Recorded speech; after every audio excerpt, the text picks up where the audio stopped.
Say, Zach, I wonder what's keeping Brandon. He promised to be here by 8 o'clock. Well, I don't know, Sheriff. He's a plumb hound for work. Lord knows when he got to bed last night. When I looked in his room this morning, he was gone. I reckon he'll be here, though, pretty soon. I haven't seen Ace Cameron around today, have you? No. I seen Miss Betty at the bank, but didn't get no chance to speak to her. You know, it was a funny thing, Sheriff. Ace Cameron letting her hang around last night and him knowing that the place was going to be held up. Yeah. I've been thinking about that. Seems to me... wait a minute. Hello, Jeff. How are you? Hello, Larry. Well, fits a fiddle, Brandon. Whoa, looks like you've been riding some. Yeah, some. Yeah. I just got back from Cactus Flat. Cactus Flat? Well, that's 30 miles from here. You mean you rode over there and back, and this time on one horse? Oh, sure. Star don't mind 60 miles. He calls that a picnic. Well, what on earth were you doing in Cactus Flat? I had to send a telegram. Send a telegram? Yes, sir. And Cactus Flats is the nearest telegraph office, and I had to send a wire or something. Well, don't be so dad-hammered mysterious about it. Well, I don't mean to be mysterious, Uncle Zach, only I'm not sure it's going to work. But if it does work, Mr. Black Ghost will stop ghosting for quite a spell. Anyhow, I won't tip my hand yet a while till I find out how my ace in the hole works out. Well, what have you find out? Well, I checked on Ace Cameron's horse at the livery stable, and that black was rode plenty last night. You sure of that, eh? Not a chance for me to be mistaken. He was rode last night. Has anybody seen Ace Cameron today? No. Not me. Well, he ain't been at the bank, and he ain't been at the Diamond Stud all day. Well, he's got 2-3 mining claims up on Jupiter Creek. Maybe he rode up there today. No, I checked up on that. His daughter, Miss Betty, was in the bank a while ago. Well, don't it look kind of funny that Ace hasn't showed up, Uncle Zach? Well, not necessarily. He rides out in the hills pretty often. Well, just the same, I'm paying him a visit at his home tonight. Have you had a look at Cassidy's Canyon? No, I ain't had time, Sheriff, but I'm going to go over it, inch by inch. Well, I hope you have better luck than I did. I've rode over it. Oh, see who that is, Brandon. Yeah, all right. Oh, good evening, Miss Betty. Come in. Thank you. I've been looking for you all day, Mr. Haynes. Something terrible has happened. Yeah? Remember last night when the Black Ghost shot poor old Idaho? Mm-hmm. He rode by the door and shot several bullets into the saloon before he got away. Well, I remember that all right. One of them dusted the tip of my nose as it went by. Well, Dad had just stopped in the office behind the bar before the holdup, and the door was shut. And he didn't know a thing about the holdup until he heard the shooting. And just as the Black Ghost rode away, he threw open the door and a bullet went right through his arm. His arm? That's too bad, Miss Betty. Which arm was it, Miss Betty? His left arm, just above the elbow. Mm-hmm. And when did you find it out?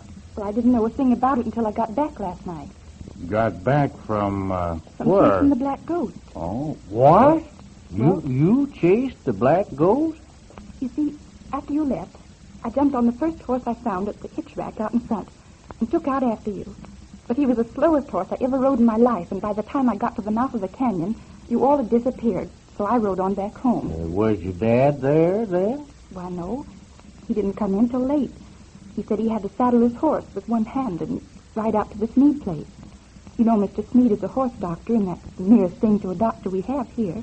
And, of course, Dad had to have his wound dressed. Yes, of course. Uncle Zach, how about that new hat?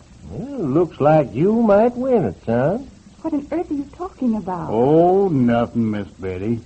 Only these two Jaspers had a bet on that Brandon's horse could catch the Black Ghost. Well, that's what I wanted to talk to you about. I'm just dying to know what happened out there, and nobody seems to know. Well, they didn't stay long enough to find out, Miss Betty. The way the Black Ghost has got them fellas buffaloed is just too bad. Yes, sirree, Bob. The Black Ghost disappears in a puff of smoke, and then the posse disappears in a cloud of dust. Tell me about it, Mr. Brandon. Well, ain't very much to tell, but as he rode out of the canyon, I took a crack at him, and I hit him. And then he sprinted up and got out of range just about the time the sheriff and the posse come up. And then the posse found out on each side, and I tried to run him down, and he just brought out his bag of tricks and disappeared right off the face of the earth. Oh, that must have been thrilling. I'd give anything to just see that one time. Well, to be perfectly honest with you, I didn't enjoy it like I thought I would. I was plumb scared. Yeah, you acted scared, all right. The way you went fanning through that puff of smoke trying to find him. That's a lot more than I'd have done. Well, it's like I told you, Uncle Zach. Curiosity's going to be the death of me yet. You see, I hadn't never seen a Black Ghost before, and when he just turned pale right in front of my eyes and then faded into the moonlight, why, I got awful curious to see how it was done. Well, you're living up to your reputation all right, Mr. Brandon. Me? Why, I ain't got no reputation. I mean the reputation of the Texans. I remember once before my mother died, she told me about the Texans. She called them soft-spoken and easygoing, and she even called them lazy. But above all, she said that they were modest. Well, now, I calls that a mighty fine compliment, Miss Betty. And though I ain't claiming no honors that-a-way, I do hail from Texas, and I've known some mighty fine boys down there. Well, this is not catching the Black Ghost. What on earth are we going to do in Cameron City, and how on earth can he be caught if he disappears that way every time he's chased by a posse? Well, now, don't you worry. We'll get him. Sure, don't you worry your pretty head over the Black Ghost.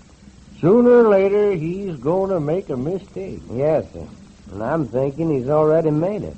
What do you mean? Well, he doesn't know that I had a high-powered rifle, figuring on the old-fashioned kind. And when he makes another mistake, it's liable to be his last one. Mr. Haynes, do you think the Black Ghost can be some man living here in Cameron City? Well, I don't know, Miss Betty. I've been trying to figure it out for a long time, as you know, but I'm at the end of my rope, and I know it. Every gold shipment that goes out is nabbed by this feller. Well, I remember last month we had some gold hidden in a beer keg, about 5,000 in dust. And just 2 people knew where it was. That is, just 2 that we knew of. And that was your Paul and me. Then we give it to the stage driver to take out. That was only 3 that knew it was being shipped. And doggone if he didn't stick up the stage in Jacob's Pass and get away with the dust. That was when he shot old Hank. Yes, I remember. Oh, how can a man be like that? Shoot people just because he can. I can't believe he's any of the men I know here in Cameron City. But he is, though, Miss Betty. He's just gotta be. Hard to believe, I know, but this feller knows everything, and he works all by himself. Well, I reckon about all we can do now is to wait till he throws another party and then fight out with him. No, it just can't be done that way, Brandon. He can disappear at will. You know that, anywhere he wants to. Why, he's just up and vanishes. And that makes it tough, all right. Well, I got an ace in the hole. Meantime, I'm going to keep my good ear to the ground. Well, I'd better be going. I've got to see how Dad's getting along. He had a little fever this afternoon. Oh, could I walk home with you? Well, I'll be glad of company, especially Texas company. Uncle Zach? That's the talk, Miss Betty. Well, good night. And tell Ace I hope he's around in a few days. Yeah, and if I can do anything, Miss Betty, you just let me know. Thanks, Sheriff. Well, so long, Uncle Zach. Good night, Jack. Good night. Good night. Look out for them steps. Oh, thanks. I declare you act like I'm a piece of glass. Not glass. Diamond, maybe.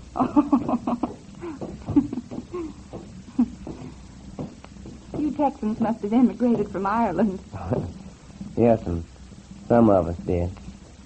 Mr. Brandon. Larry's my name, Miss Betty, if you don't mind using it. No, I don't mind. I like it. and you call me Betty. Oh, gosh, ma'am, I couldn't, well, you want me to, Miss Betty? Not Miss, just Betty. All right. Yes, ma'am. Mr. Brandon, I started to say, you're keeping something from me. What is it? Just now when I told you Dad had been wounded, you all looked so funny. Oh, now, you're just imagining things. No, I'm not. You were so careful to ask about Dad's arm, whether it was the right or left. Well, it would have been kind of hard on him if it'd been his right. I know, but just the same, I think I understand. You shot this black ghost in the left arm, didn't you? Well, yes, ma'am. And Dad is shot in the left arm, and he didn't show up until late. Barry, you can't be thinking... Oh, now, listen. Please, ma'am.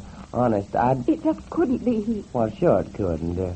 Well, no, there ain't a thing to worry about, Betty. And Dad rode his horse last night. Yes, ma'am, and a black horse. He was rode plenty, too. But he went to the doctor. Yes, ma'am, that's what you told me, but... You know, Uncle Zach says your dad's the finest man he ever knew, and he says it just can't be. No, of course not, but why did he stay out so late? Why wasn't he there during the holdup? If it could be, then... Well, they'd have to arrest him. Well, yes, ma'am, but we'll just cross that bridge when we get to it. I'm going on a little trip tomorrow before daylight, and I'm going to do some tall looking. Maybe I can find out for sure. Larry, take me with you. Please do. What? Take you along? A girl? Larry, do you like me a little bit? Well, you know I do. I like you a whole lot. Why, I reckon that, well, I never even dreamed anybody could be like you. Except who? My mother. That was sweet, Larry. I won't forget it ever. But I'm going with you. Don't you see, I've got to now. Oh, but listen, now I'm going over to Cassidy's Canyon, and that's where the black ghost disappeared last night. He must be hiding there. Oh, I can't take it. Why, it might mean a fight. Might mean shooting. I'll be waiting for you at daylight. I tell you, I can't do it. Just ask me to do anything else for you. Anything, and I'll do it, but I can't take you. Oh, doggone. Are you hurt? No.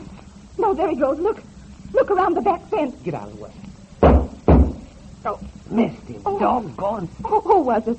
I don't know, but ain't that your house?